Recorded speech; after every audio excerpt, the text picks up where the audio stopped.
Mana nats bacaan yang diberikan untuk kita renungkan pada pagi hari ini, Roma pasal 1 ayat 21 dan 22. Mari yang membawa Alkitab atau mempunyai aplikasi Alkitab pada Android, silakan membuka Roma pasal 1 ayat 21 dan 22. Roma pasal 1 ayat 21 dan 22. Saya baca ayat 21, saya minta oma-opa dan opung semua membaca ayat yang ke-22. Roma pasal 1 ayat 21 dan 22. Saya baca ayat yang ke-21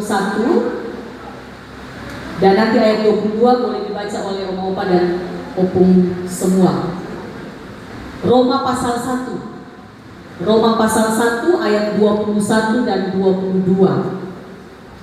Saya bacakan ayat 21 berdasarkan Alkitab terjemahan baru yang kedua.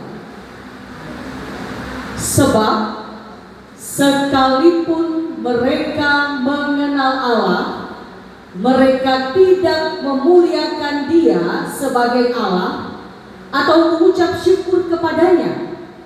Sebaliknya pikiran mereka menjadi sia-sia dan hati mereka yang bodoh menjadi gelap. Ayat 22. Mereka menyatakan diri berhikmat, padahal mereka telah menjadi bodoh. Baik, demikianlah firman Tuhan yang dibacakan. Kata firman Tuhan, berbahagia tiap orang yang membaca dan merenungkan serta melakukan firman Tuhan. Shalom. Apa kabar? Asal jangan biasa di luar ya. Baik, terima kasih saya mendapat kesempatan sekali lagi untuk membawa firman Tuhan pada pendalaman Alkitab hari ini. Ini temanya agak-agak susah-susah gampang ini ya. Ketika saya dikirimi nats dan tema, ini temanya sesat merasa benar. Sesat merasa benar. Sudah sesat tapi merasa benar. Saya pikir ada juga ya orang yang demikian ya. Semoga bukan orang Kristen gitu ya. Sesat merasa benar. Baik, persekutuan kaum Laodikia yang Tuhan Yesus berkati. Karena ini pendalaman Alkitab, maka saya mengajak kita untuk melihat teks ini terlebih dahulu sebelum kita masuk pada sharing bersama. Kalau kita baca dalam Alkitab DIMK, Alkitab Bahasa Indonesia masa kini, itu juga merupakan terjemahan Lembaga Alkitab Indonesia. Dulu namanya Alkitab BIS, Bahasa Indonesia Sehari-Hari. Kalau sekarang namanya Alkitab BIMKA. Kalau kita baca judul yang diberikan oleh Alkitab BIMKA untuk teks dari 2 ayat ini, maka judulnya adalah kesalahan manusia. Kalau kita baca dalam Alkitab kita, Alkitab PB2, maka perikop ini diberi judul hukuman Allah atas kefasikan dan kelaliman manusia. Maka pertanyaan sederhananya, apa yang menjadi kesalahan manusia menurut Rasul Paulus dalam teks bacaan kita ini? Kalau kita mengacu pada perikop yang diberikan oleh Alkitab DIMK dalam ayat 18, saya ajak kita lihat dulu ayat 18, pasal 1 ayat 18 dari Alkitab ini tertulis begini, saya bacakan. Sebab murka Allah dinyatakan dari surga atas segala kefasikan dan kelaliman manusia yang menindas kebenaran dengan kelaliman. Kalau kita mengacu pada ayat 18 ini, maka yang menjadi penyebab mengapa Allah murka adalah kefasikan dan kelaliman manusia. Kalau kita mengacu pada teks aslinya dari kata Yunaninya, maka kata kefasikan itu diterjemahkan dari kata asebia. Kata asebia ini bisa juga diartikan ketidakhormatan kepada Allah. Jadi kata kefasikan dari kata asetia itu diartikan juga ketidakhormatan kepada Allah. Lalu kata kelaliman dalam teks Yunani itu ahekea, yang artinya ketidakadilan, kefasikan, kejahatan. Jadi mengacu pada teks aslinya, maka dua kata ini merujuk pada perbuatan yang tidak menyenangkan Allah. Jadi paling tidak pertanyaan di atas mengapa Allah murka atau mengapa Allah marah ketika ada manusia yang melakukan hal yang tidak hormat kepada Allah. Itulah kelaliman. Lalu yang berikut, ketika ada orang yang melakukan ketidakadilan atau kejahatan, itulah kefasikan. Jadi inilah terjemahan menurut teks aslinya, supaya kita tahu benar apa sih yang Rasul Paulus maksudkan ketika dia bicara murka Allah atas kefasikan manusia. Lebih lanjut, kalau kita ajukan pertanyaan, mengapa Allah menimpakan murkanya atau amarahnya kepada manusia selain daripada alasan pada ayat 18, maka saya mengajak kita untuk memperhatikan dulu kata pertama dari ayat 18. Kata pertama dari ayat 18 adalah kata sebab. Itu berarti ini merujuk pada dua ayat sebelumnya. Ini karena kita pendalaman Alkitab, jadi kita perlu lihat ayatnya. Mari perhatikan ayat 16 dan 17. Tertulis begini: saya percaya sekali akan kabar baik itu, karena kabar itu adalah kekuatan Allah untuk menyelamatkan semua orang percaya, pertama-tama orang Yahudi dan bangsa lain juga. Sebab dengan kabar baik itu Allah menunjukkan bagaimana caranya hubungan manusia dengan Allah menjadi baik kembali. Caranya ialah dengan percaya kepada Allah dari mula sampai akhir. Itu sama seperti yang tertulis dalam Alkitab. Orang yang percaya kepada Allah sehingga hubungannya dengan Allah menjadi baik kembali, orang itu akan hidup. Ini terjemahan Alkitab Bingka atau Alkitab BMK.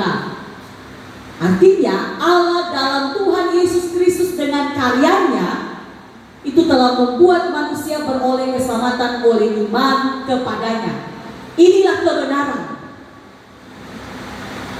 Jadi inilah kebenaran yang tidak terbantahkan. Allah dalam Yesus Kristus menyatakan karyanya supaya manusia beroleh keselamatan. Namun sayangnya manusia atau para pemimpin agama dan tua-tua bangsa Yahudi tetap saja tidak percaya kepada kebenaran itu. Mengapa demikian?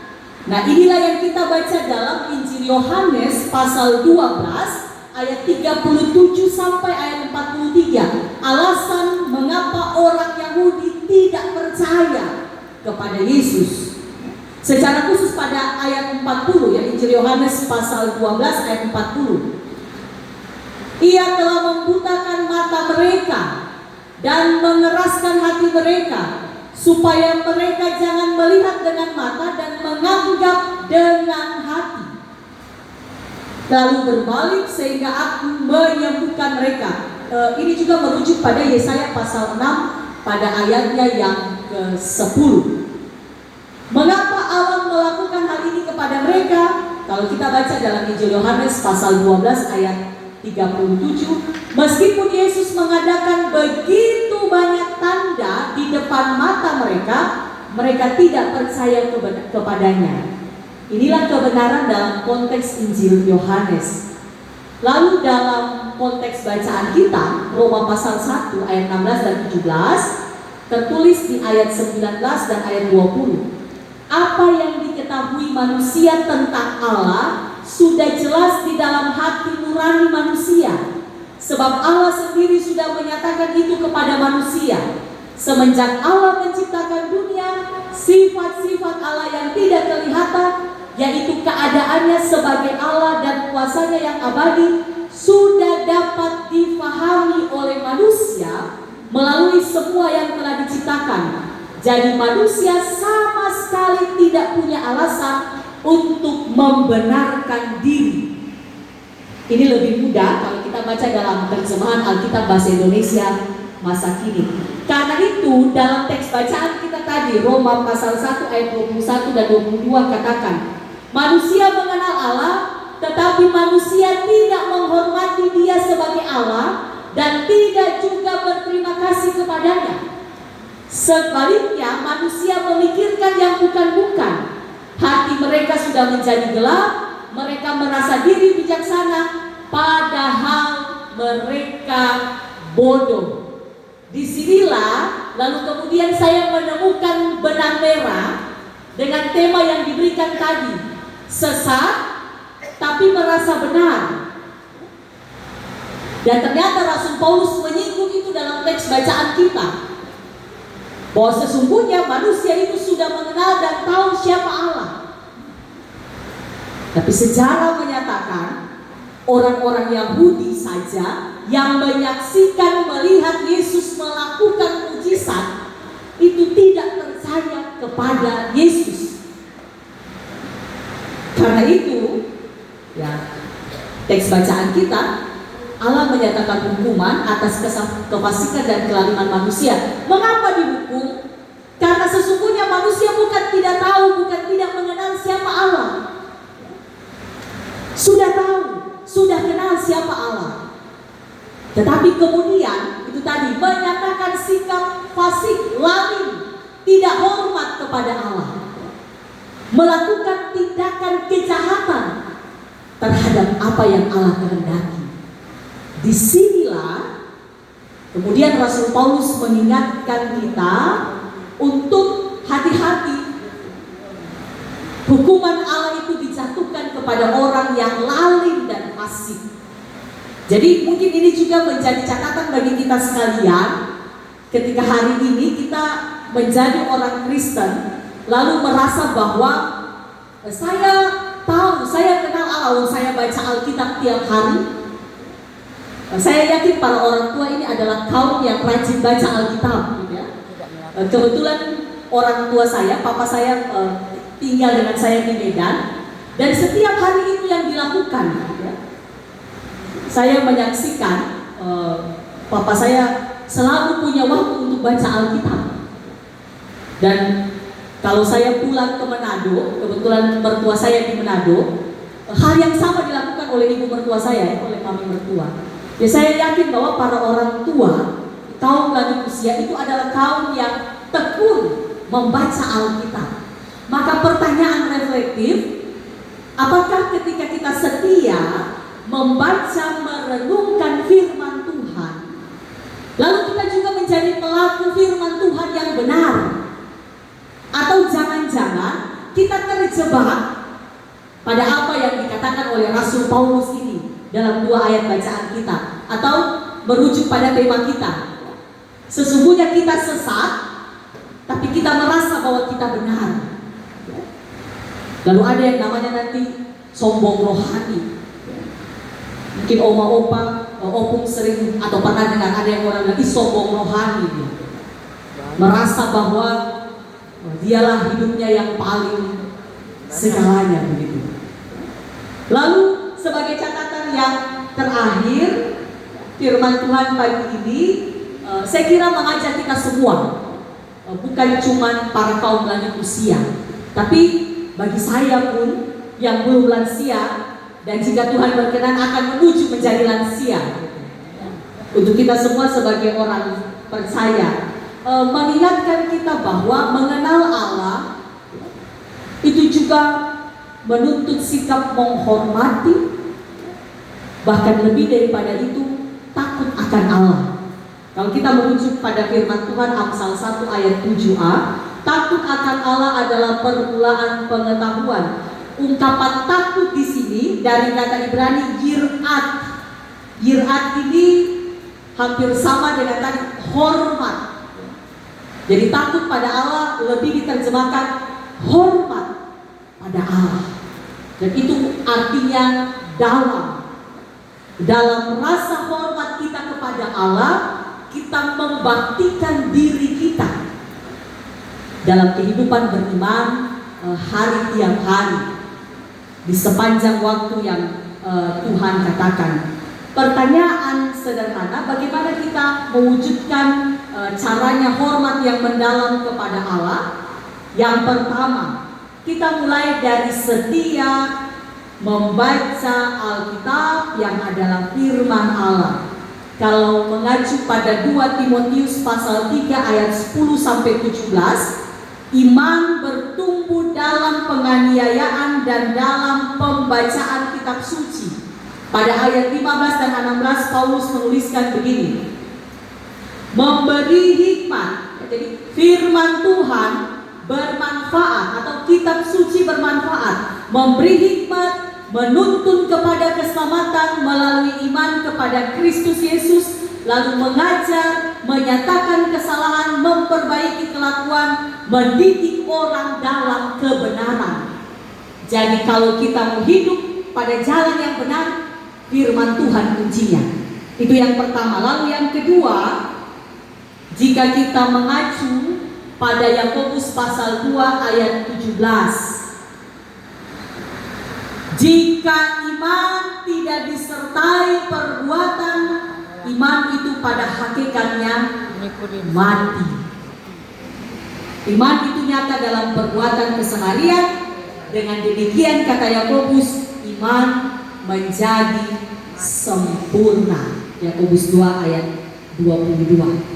Maka mari para kaum lanjut usia terus menjadi teladan dalam menunjukkan kesetiaan kepada Tuhan di hal-hal yang paling kecil.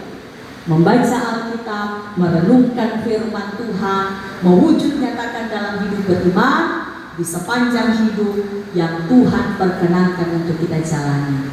Tuhan memberkati firman-Nya. Amin. Amin.